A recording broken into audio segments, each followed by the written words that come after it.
Donc, je me présente, je co-dirige une équipe de recherche à l'UMR SPO, donc, qui s'appelle l'équipe biomolécules d'intérêt en œnologie. Et on s'intéresse particulièrement aux biomolécules, leur structure, leurs propriétés, et moi plus particulièrement de tout ce qui est polysaccharidique et molécules sucrées, que ce soit dans la grappe, le mou, la levure et le vin.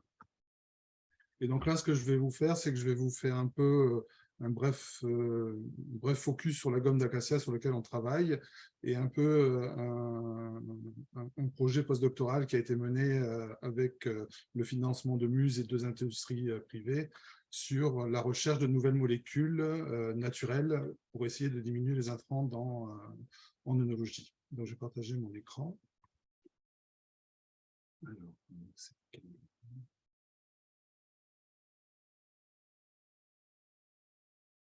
est-ce que vous le voyez? Oui. Ok. Oui. Alors, la gomme d'acacia en œnologie, qu'est-ce que c'est? Alors, d'abord, c'est un exudat naturel, hein, puisqu'il provient des arbres sénégal et ségale. Donc, il a plusieurs noms. Il a gomme d'acacia, gomme arabique, gomme vérec, etc., etc. Comme structure, c'est un polysaccharide complexe, chargé et qui est hyper ramifié. D'un point de vue structural, il appartient à la famille des AGP. Alors, pourquoi on l'utilise? Parce qu'il a énormément de propriétés fonctionnelles. Et bon, il est connu depuis très longtemps, puisque les Égyptiens l'utilisaient déjà dans l'Antiquité. Il a des propriétés interfaciales intéressantes. C'est un agent de stabilité et un agent texturant de surface. Donc, je vous montrerai un peu tout à l'heure, je rentrerai un petit peu dans les détails, ce que je n'avais pas prévu au départ, mais que j'ai rajouté. C'est un continuum de molécules. Donc, d'un point de vue masse moléculaire, on a quelque chose qui va de molécules qui ont plus d'1 million de Dalton jusqu'à 200-300 000 Dalton. Au niveau de l'hydrophobicité, on a aussi une concentration en protéines qui est importante et c'est une molécule qui est chargée. Alors, dans le vin, il est connu. Alors, il est défini à l'OIV, puisqu'il a une fiche d'utilisation au niveau du code des pratiques œnologiques. Et il est surtout utilisé pour la gomme d'acacia dans la stabilisation de la matière colorante. Après, il y a un autre type de gomme dont on parlera un peu moins parce que ce n'est pas le sujet, mais c'est la gomme d'acacia séyal, qui est un peu différente de la gomme d'acacia sénégal et qui, elle, est utilisée pour l'amélioration de la qualité organoleptique des vins. Pour l'OIV, au niveau de la fiche, il n'y a pas de limite d'utilisation, mais des recommandations. Et globalement, la dose maximale qui est préconisée, c'est de 30 grammes hectolitres. Et de manière usuelle, c'est utilisé entre 5 et 20 grammes hecto, rajouté souvent juste avant, après la dernière filtration et la mise en bouteille, et plutôt sur des vins jaunes. Alors, un bref rappel sur tout ce qui est ajouté au cours de la vinification, donc que ce soit pour stabiliser d'un point de vue microbiologique, stabiliser les protéines, la couleur ou l'hydrogénotartrate de potassium. Et nous, on va plutôt s'intéresser à l'aspect de stabilisation de la couleur par la gomme arabique. Et cette gomme arabique, elle va être ajoutée juste avant la mise en bouteille. La problématique de la gomme arabique, quand on la rajoute, c'est que c'est un polymère de haut poids moléculaire qui peut poser des problèmes de filtration. Alors, c'est pour ça qu'on nous a demandé au départ de travailler un peu sur ce sujet. Donc, on a eu 2-3 contrats et on a avancé un peu sur les connaissances. Je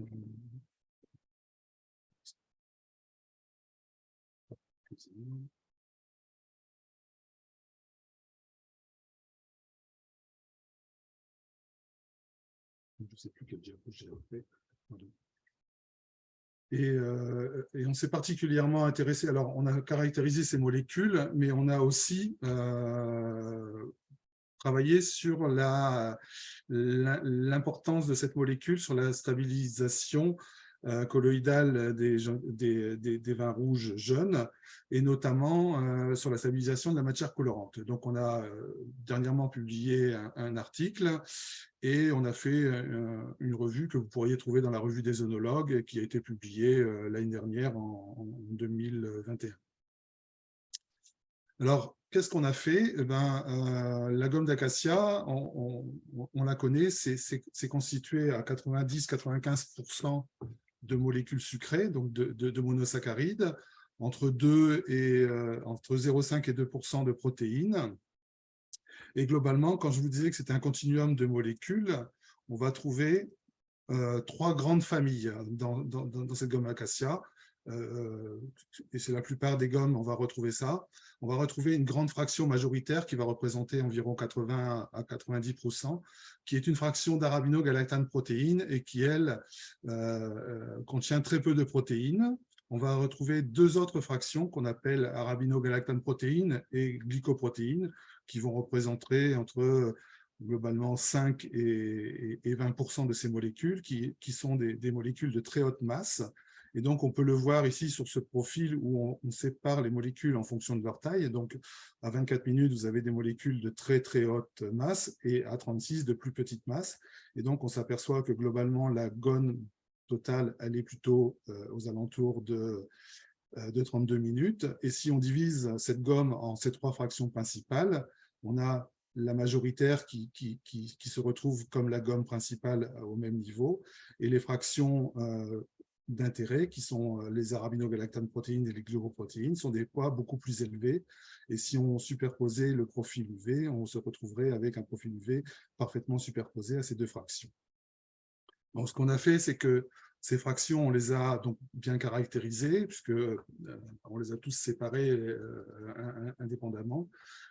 Et là-dessus, on a essayé de déterminer la concentration critique de gomme qui est nécessaire pour empêcher la flocculation d'une solution colloïdale d'hexacyanoferrate de fer en milieu hydroalcoolique. Donc, c'est une méthode officielle OIV qui permet de déterminer la quantité de gomme qui est nécessaire pour empêcher ou pour stabiliser les vins.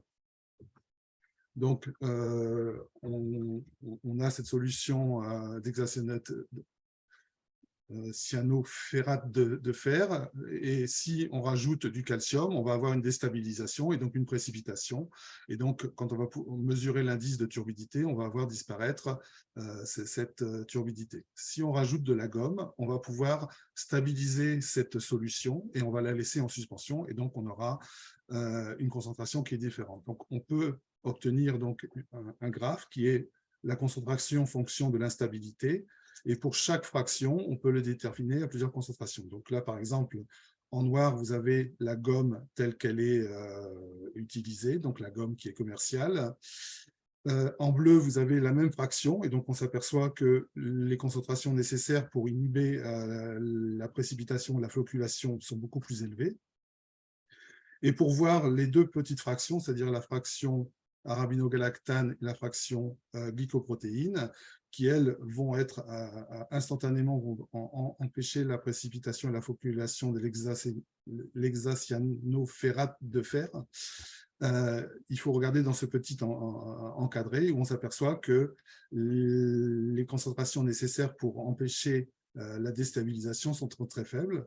Et donc, on peut établir un tableau où on s'aperçoit que globalement, la gomme arabique a des valeurs de stabilisation aux alentours de 114 grammes par litre, alors que les fractions qui nous intéressent, elles vont être à 0,83 et à 0,12 grammes par litre pour avoir une stabilisation de notre solution minérale. Alors, pourquoi présenter tout ça? Donc, on s'aperçoit que dans une gomme arabique, au final, il n'y a que 10 à 20% de la molécule qui est intéressante pour son activité et pour la stabilisation de la matière colorante et de la matière colloïdale. Donc, ce qui serait intéressant pour rajouter moins d'intrants, puisqu'on est dans une démarche où on veut rajouter beaucoup moins d'intrants, c'est de pouvoir avoir des fractions purifiées de telle manière en ajouter beaucoup moins dans les vins, parce qu'il en faudrait globalement 10 fois moins que la gomme arabique totale. Sauf que purifier ces fractions, ce n'est pas possible, ça a un coût qui est trop important et qui ne serait pas financièrement rentable. Donc, l'objectif de ce travail, c'était donc de réduire l'utilisation d'additifs dans les vins, et de favoriser, de la même manière que la gomme arabique est quelque chose de naturel, un additif naturel. Et donc, on a monté un programme de recherche qui avait pour but d'identifier des biopolymères d'origine végétale, solubles, non colmatants, autres que la gomme d'acacia sénégale. Et que ces biopolymères d'origine végétale ont des propriétés fonctionnelles qui permettent justement la stabilité de la matière colorante et qui peuvent satisfaire aux exigences techniques de la vinification et notamment la filtration, et qui, bien sûr, n'a aucun impact au niveau sensoriel quand on va déguster le vin en finale. Et donc, connaissant tout ce qu'il y a besoin d'avoir comme molécules et comme caractéristiques, puisqu'on avait travaillé sur la gomme d'acacia et on avait déterminé les éléments clés, c'est-à-dire une haute teneur en protéines, une masse molaire élevée et un taux de glycosylation. On a sélectionné avec comme filigrane de chercher un équilibre entre filtrabilité et efficacité. Donc, filtrabilité pour pouvoir mettre le produit avant la filtration et pouvoir avoir quelque chose qui puisse être filtré sans problème et toujours efficace quand on le rajoute dans le vin sans en perdre sur les membranes. Donc, on a sélectionné à ce moment-là 3 exudats de plantes. Alors, on a utilisé comme référence pour pouvoir toujours calibrer nos manips la gomme Sénégal, donc comme vous pouvez le voir ici, la brute ou l'atomisée. Et là-dessus, on a sélectionné 2 gommes Gatti, une gomme Gatti brute, une gomme Gatti atomisée, une gomme qui vient enfin 2 gommes qui viennent du Mexique, Mesquite et Huizache, 2 gommes Caraya et une gomme Combretum. Donc, on les a d'abord, on a établi un plan de manip pour justement avancer et sélectionner les gommes qui nous paraissaient les plus intéressantes, puisqu'elles répondaient tous aux critères de savoir un taux de protéines non négligeable, haute masse molaire et utilisable dans l'industrie agroalimentaire. Donc, on a divisé la recherche en 4 étapes. Donc, la première étape était l'analyse biochimique et les paramètres structuraux pour justement caractériser ces propriétés biochimiques et structurales de ces différents gommes. Une fois que ça a été fait, on a caractérisé les propriétés de stabilisation colloïdale de la matière colorante, mais en utilisant un test de stabilité avec de la matière minérale dans un premier temps. Et donc, c'est le test qui est référencé à l'OIV comme le COI1 Gomara. Une fois que ce test a été validé avec les différentes gommes, on a essayé à ce moment-là de faire un test de stabilité avec de la matière colorante. Et donc, on a fait des cinétiques de stabilité colloïdale. On a vérifié que la matière colorante pouvait être effectivement bien ne pas précipiter. Et pour ça, on a utilisé 2 systèmes d'études, qui étaient un système hydroalcoolique dans lequel on a rajouté des mares de polyphénol pour avoir quelque chose de reproductible sur toutes les expériences.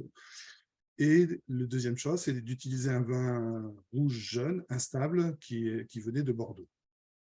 Une fois qu'on a validé ces 2 étapes et ces 2 systèmes modèles, on est passé à ce moment-là, avec les ajouts de gomme, à la détermination de l'indice de colmatage, donc pour vérifier que quand on rajoute les extraits de gomme qui peuvent être intéressants, il n'y a pas de problème de colmatage et qu'on a bien on n'a pas de colmatage en suivant l'indice de colmatage. Voilà, donc vite fait pour ne pas rentrer dans les détails, mais bon, si jamais il y a besoin, on peut y revenir. Voilà les différentes caractéristiques biochimiques et structurales des gommes. Donc, on a déterminé les cendres, l'humidité, le taux de protéines, la composition en sucre, les tailles moléculaires de chaque gomme, leur polydispersité, la viscosité, et bien sûr, ce qui nous intéresse, puisque c'est un des facteurs clés qui correspond à ce qu'on recherche pour avoir des molécules actives par rapport à la stabilisation de la matière colorante, le pourcentage de molécules qui ont une masse supérieure à 1 million de grammes par mol. Donc, on s'est focalisé sur ces 4 critères: protéines, le taux d'arabinose et de galactose, puisqu'on cherche des arabinogalactanes, la masse supérieure, enfin relativement élevée, et la quantité de molécules supérieure à 1 million le plus élevé possible. Alors, surtout, une fois qu'on a eu fait toutes ces analyses biochimiques qui ont pris un certain temps, on a testé ces différentes gommes en solution minérale hydroalcoolique seule, donc tel qu'il est défini par le test qu'on a utilisé, et pendant 24 heures à 25 degrés. Et ce qu'on s'aperçoit, c'est que toutes les gommes n'ont pas le même comportement. Et donc, par exemple, les gommes Combretum ou Caraya ont du mal à stabiliser la matière minérale, puisqu'on va l'avoir précipitée. Et par exemple, pour stabiliser avec de la gomme Combretum, celle qui est là tout d'en haut, il faut rajouter 2 grammes par litre de gomme pour avoir un début d'effet de stabilisation de la matière minérale. La gomme arabique, elle est en rouge, donc c'est la gomme totale, celle qui est utilisée par tout le monde pour stabiliser la matière colorante. Et là, on retrouve à des concentrations qui sont de l'ordre de 0,09 grammes par litre, ce qui fait environ 9 grammes hecto, si je ne me trompe pas dans mes calculs. Et la gomme qui a l'air d'avoir le plus d'efficacité, c'est celle qui est en vert, puisqu'elle va avoir un taux d'efficacité à 20 mg, à 2 mg hectolitre, enfin 0,002 g litre, c'est la gomme Gatti. Alors, ce qui va différencier ces différentes gommes, c'est que c'est le taux de protéines. Et globalement, on va d'un taux de protéines le moins élevé pour la gomme Combretum vers un taux de protéines le plus élevé pour la gomme Gatti. Donc, si on fait une première conclusion, les gommes Combretum et Caraya, avec de faibles teneurs en protéines, ont quand même un effet de stabilisation de la fraction minérale, mais qui est moins élevé que ne peut l'être la gomme Gatti. Les gommes Mesquite et Huizache, elles aussi vont stabiliser, puisqu'elles ont un seuil de concentration critique inférieur à celui de la gomme arabique, mais celui qui est le plus efficace, c'est quand même la gomme Gatti. Et donc, pour stabiliser une solution modèle, il faut environ 45 fois moins de gomme Gatti que de gomme Sénégal. Donc, on s'est focalisé sur cette gomme Gatti et on l'a étudiée en comparaison avec la gomme Sénégal. Donc, dans un deuxième temps, je ne vous donne pas tous les manips qui ont été faits, on a regardé la stabilisation colloïdale dans une solution hydroalcoolique, mais dans laquelle on avait dissous des marcs de raisin, donc qui contenaient environ 6 grammes litres de polyphénol obtenus à partir de marc. Et là, on s'aperçoit que la gomme Gatti va stabiliser et empêcher la précipitation de cette matière colorante, comme le fait la gomme Sénégal, puisqu'elle est réputée pour ça, d'Acacia Sénégal, mais de manière beaucoup plus importante, puisque pour la gomme d'Acacia Sénégal, on a une concentration critique qui est aux alentours de 0,045 grammes par litre, alors que pour la gomme Gatti, on va être sur des concentrations, donc on le voit ici, aux alentours de 0,06 grammes par litre. Donc, on a étudié la stabilité à 10 degrés pendant 48 heures et on a déterminé que la gomme Gatti était 7,5 fois, la concentration nécessaire était 7,5 fois inférieure à celle de la gomme d'Acacia Sénégal. Alors là, j'ai rajouté, puisque c'était quelque chose qu'on avait fait en comparaison avec une publi où on a travaillé sur la gomme d'Acacia. Les mécanismes ont été mis en évidence pour la gomme d'acacia et on pense que l'effet producteur est attribué à la complexation entre les AGP et les polyphénols via l'effet hydrophobe et la mise en œuvre d'interactions hydrogènes entre les deux. Voilà. Donc, on pense que la gomme Gatti réagit de la même façon que la gomme Sénégal. La seule différence, c'est que la gomme d'acacia Sénégal a que 10 à 20% de molécules actives, alors que la gomme d'acacia Gatti, enfin de la Gatti, elle a une fraction qui est beaucoup plus importante et qui réagit beaucoup mieux que la gomme Sénégal. Donc la gomme Gatti, eh ben, pour faire un bref résumé, c'est un exudat qui vient d'un arbre originaire de l'Inde et du Sri Lanka. C'est un polysaccharide qui est riche en arabinose et galactose, qui contient de l'acide glucuronique, donc il y a des fonctions acides. Il est riche en protéines, puisqu'on arrive à avoir jusqu'à 4,5% de protéines. Et il va posséder, enfin, tel qu'il est commercialisé, deux parties, une partie soluble et une partie qui forme des gels insolubles quand on le met en présence de sel de calcium. Aux États-Unis, il est approuvé comme grasse, donc il est utilisable. Et globalement, en Inde, il est commercialisé sous 3 grades qui vont dépendre de la couleur, puisqu'on va avoir un grade 1 plutôt pâle et un grade 3 qui est plutôt très foncé, et donc qui est lié à la façon et au moment où il est collecté au niveau de l'arbre. Et en Inde, il est utilisé comme agent épaississant, stabilisant, émulsifiant, et il a comme code le E419. Donc, si on regarde juste pour comparer le pourcentage de réduction de l'instabilité de la matière colorante d'un vin rouge, donc là, on a pris un vin rouge de Bordeaux et on a rajouté à différentes concentrations de gomme Sénégal, soit atomisée, soit brute, pareil pour la Gatti. On s'aperçoit que la gomme Gatti, ici en verte, est beaucoup plus efficace que la gomme d'acacia Sénégal, puisque la gomme d'acacia Sénégal, pour avoir une efficacité à 70%, il faut être quasiment à 10 grammes hecto, alors que ce 70% pour la gomme Gatti, on arrive déjà quasiment à l'obtenir à 1 gramme hecto avec de la gomme Gatti. Et on a même une efficacité de 60% quand on est à 0,5 grammes hecto.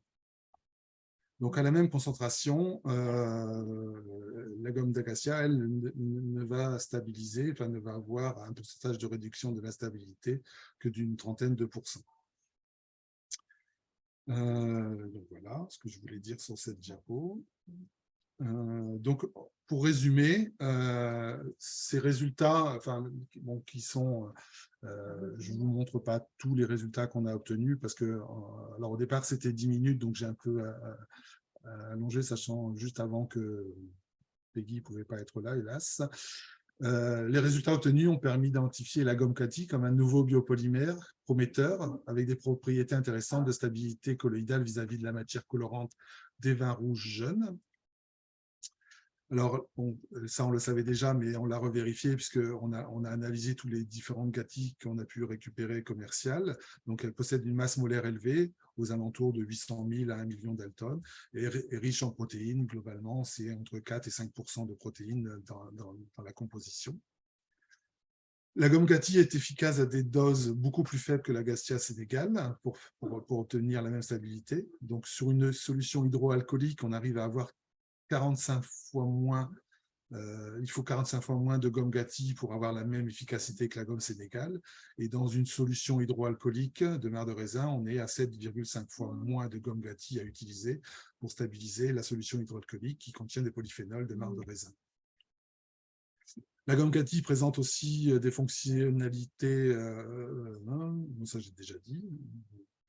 Oui, ça c'est la dernière chose qu'on a fait, c'est-à-dire le tester sur des vins rouges, et on augmente d'un facteur 4 la stabilité de la couleur en utilisant de la gomme Gatti par rapport à la gamme d'Acacia Sénégal.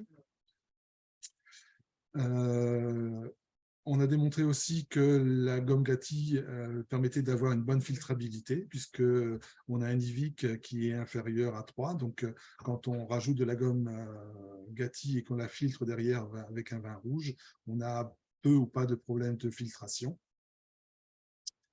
Et donc, la conclusion, c'est que cet exudat pourrait avoir un intérêt en œnologie pour stabiliser la matière colorante, puisque ça permettrait d'utiliser beaucoup moins d'intrants, puisque on serait à des doses qui seraient 4 à 5 fois moins importantes que la gomme d'acacia, et que ce sont des produits, c'est un produit naturel, puisqu'il vient directement d'exudats qu'on récolte sur les arbres. Alors, pour être complet. On continue à étudier ces molécules, puisqu'on veut faire la preuve de concept de passer de l'échelle laboratoire à l'échelle industrielle, que la gomme Gatti, effectivement, peut être appliquée dans toutes les conditions. Là, c'est d'un point de vue science, on veut caractériser la variabilité biochimique et structurale et l'impact sur les propriétés de stabilité colloïdale des vins. Donc, est-ce que si on a des gommes Gatti un peu modifiées, un peu hydrolysées, on a toujours les mêmes propriétés? On doit satisfaire aux exigences de filtrabilité, donc il faut augmenter le nombre d'essais qu'on peut faire sur les vins pour voir effectivement qu'on n'a aucun souci de filtration. Et évaluer les propriétés sensorielles des vins rouges traités, c'est-à-dire dans lesquels on a ajouté des gommes Gatti. Et les premiers essais qu'on a faits, les premières dégustations semblent montrer qu'il n'y a pas d'impact, mais bon, il faudra le valider avec des jurys experts, qu'effectivement, il n'y a pas d'impact sur l'analyse sensorielle et que le vin est le même avec ou sans traitement à la gomme Gatti. Donc, ce travail, c'est un travail d'une étudiante en postdoc, donc Maria. C'est une collaboration avec, c'est un postdoc de Maria qui a été financé par Muse, donc dans le cadre d'un investissement d'avenir. Et c'est une collaboration avec la société Biolafort pour l'œnologie et Alain et Robert pour la production et la fourniture des différentes gommes, puisque ce sont les principaux fournisseurs de gommes arabiques en France, enfin pas qu'en France d'ailleurs.